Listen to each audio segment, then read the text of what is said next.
Hello class 10th। आज आपका topic रहेगा scattering of light. Scattering of light के बारे में पढ़ना है हमें कि स्कैटरिंग ऑफ लाइट क्या होती है। स्कैटरिंग ऑफ लाइट को आप कुछ क्वेश्चन से, कुछ फिनोमेनास की हेल्प से समझिएगा, आपको अच्छे से समझ में आएगा। सबसे पहला क्वेश्चन है वाई स्काई अपीयर्स ब्लू। आपको आसमान नीला क्यों दिखाई देता है? देखिए, आपको पता है कि जो ब्लू की जो वेवलेंथ होती है, वेवलेंथ का सिंबल होता है लैम्डा। इस सिंबल को बोलते हैं लैम्डा। लैम्डा, ठीक है, ये इसका मतलब होता है वेवलेंथ। जो ब्लू की वेवलेंथ होती है लैम्डा ब्लू, वो क्या होती है? बहुत कम होती है। कम मतलब लैम्डा रेड क्या होती है? ज़्यादा। ठीक है, तो मैं ये कह सकती हूँ lambda red is greater than lambda blue. तो स्कैटरिंग ऑफ लाइट क्या कहता है? एक साइंटिस्ट थे रेले ने बताया कि जो स्कैटरिंग होती है, इसे एस को कहा है मैंने स्कैटरिंग। जो स्कैटरिंग होती है, scattering is inversely proportional to lambda की पावर 4। यानी जो स्कैटरिंग होगी वो वेवलेंथ की लैम्डा 4 के इनवर्सली प्रोपोर्शनल होगी।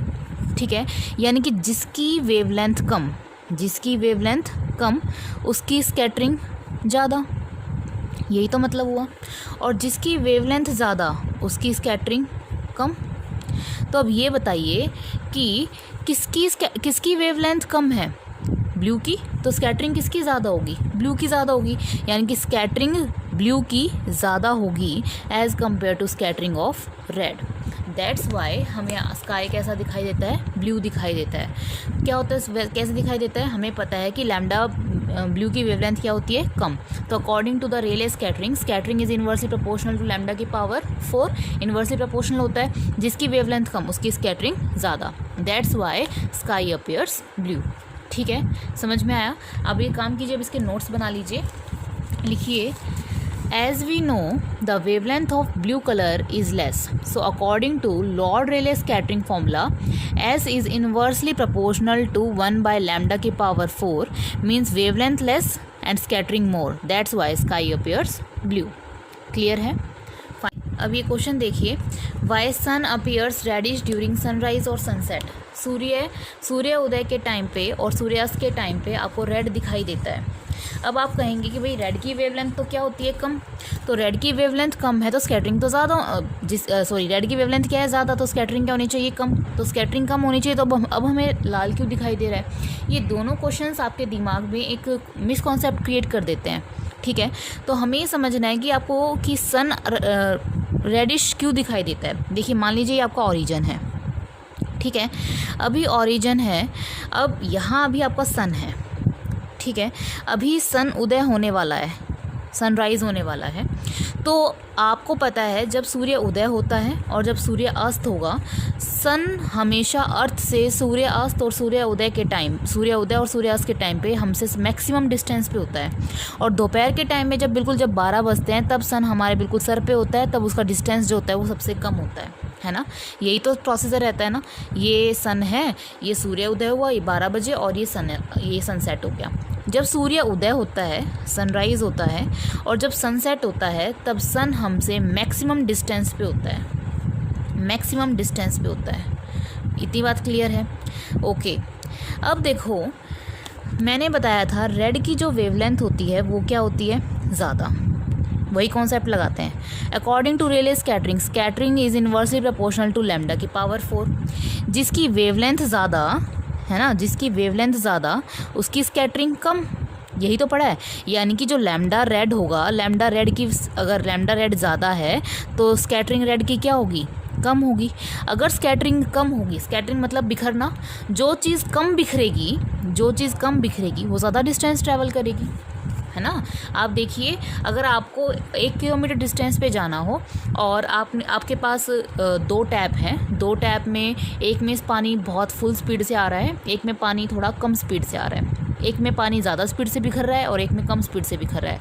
जब आप 1 किलोमीटर का डिस्टेंस ट्रैवल कर लोगे तब आप ये देखना कि किस में पानी सबसे ज़्यादा बचा, किस टैंक में पानी सबसे ज़्यादा बचा। जो पानी कम बिखर रहा था वो पानी तो सबसे ज़्यादा बचेगा।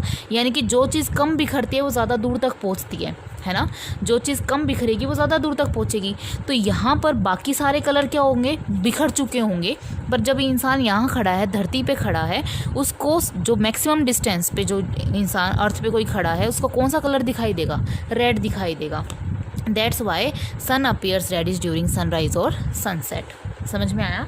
मैंने क्या बताया आपको कि लैम्डा जो रेड होती है वो ज़्यादा होती है, क्लियर है। According to the formula scattering क्या होगी, इन्वर्सली प्रोपोर्शनल टू लैम्डा की पावर 4। जिसकी स्कैटरिंग ज़्यादा, लैम्डा ज़्यादा, उसकी स्कैटरिंग कम। तो रेड की स्कैटरिंग क्या होगी, कम होगी। जो चीज़ कम बिखरेगी वो ज़्यादा दूर तक जाएगी, ठीक है। That's why sun appears reddish during sunrise और सनसेट। सूर्योदय के साथ भी यही है, सनसेट के साथ भी यही है। जब सनसेट होगा पश्चिम में तब मैक्सिमम डिस्टेंस होगा, तो बाकी कलर तो बिखर चुके होंगे, पर सबसे ज़्यादा डिस्टेंस ट्रैवल कौन करेगा, रेड कलर को करना पड़ेगा। और जो चीज़ कम बिखरेगी वो ज़्यादा डिस्टेंस ट्रैवल करेगी। इसलिए जो इंसान यहाँ खड़ा है उसकी आंखों में कौन सा कलर जाएगा, रेड कलर जाएगा ड्यूरिंग सनराइज और सनसेट। समझ में आया। तो ये है scattering of light. Scattering of light का मतलब है कलर का बिखरना। जो कलर सबसे ज़्यादा बिखरता है वही आपको दिखाई देता है। जैसे आसमान आपको नीला दिखाई दे रहा है तो इसका मतलब ब्लू कलर क्या है, वो स्कैटर ज़्यादा हो रहा है, स्कैटरिंग ज़्यादा हो रही है, दैट्स वाई आपको ब्लू कैसा दिखाई दे रहा है, नीला दिखाई दे रहा है, ठीक है। क्योंकि ब्लू की वेवलेंथ क्या थी, कम, स्कैटरिंग क्या होगी, ज़्यादा, that's why sky appears blue.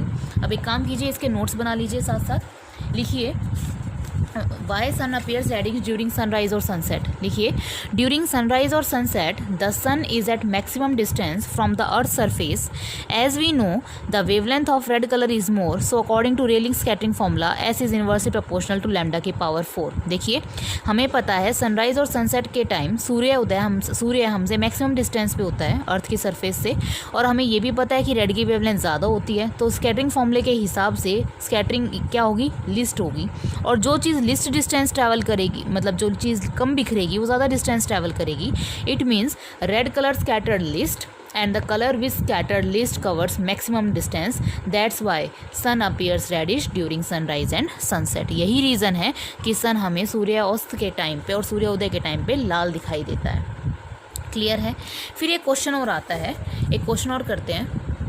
अगर ये क्वेश्चन हो why the danger signals are red in colour, danger signals जो होते हैं वो लाल कलर के क्यों होते हैं।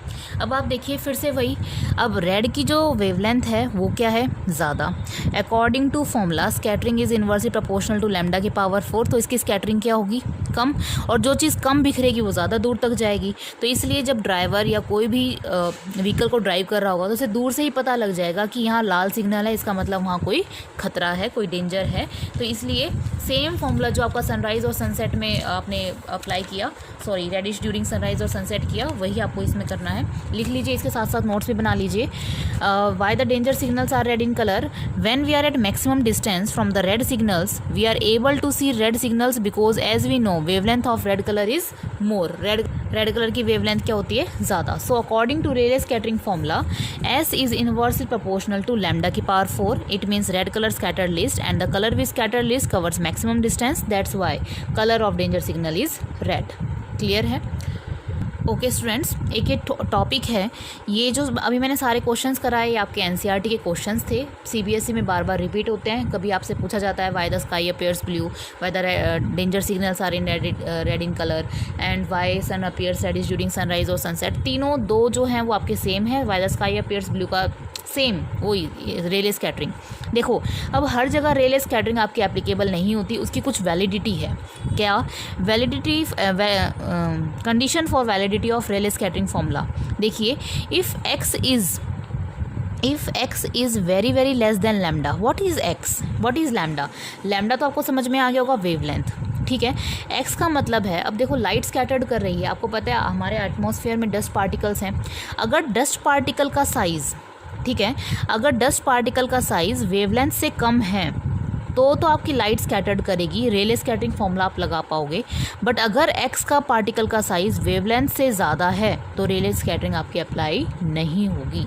ये दो कंडीशंस है, याद रखना कि अगर डस्ट पार्टिकल का साइज़, स्मोक पार्टिकल का साइज़ जो है आपका जो भी अगर वेवलेंथ से कम है, if x is less than lambda, तो आपकी रेले कंडीशन एप्लीकेबल होगी, अदरवाइज़ एप्लीकेबल नहीं होगी। ये पूछा जा सकता है, वैसे कभी पूछा नहीं गया है, तो वैलिडिटी है ये इसकी कि पार्टिकल, क्योंकि हमें पता है एटमॉस्फेयर में डस्ट पार्टिकल है, स्मोक पार्टिकल है, और भी बहुत सारे पार्टिकल्स हैं, एयर के पार्टिकल्स हैं, उनका साइज़ क्या होता है, बहुत छोटा होता है as compare to the light.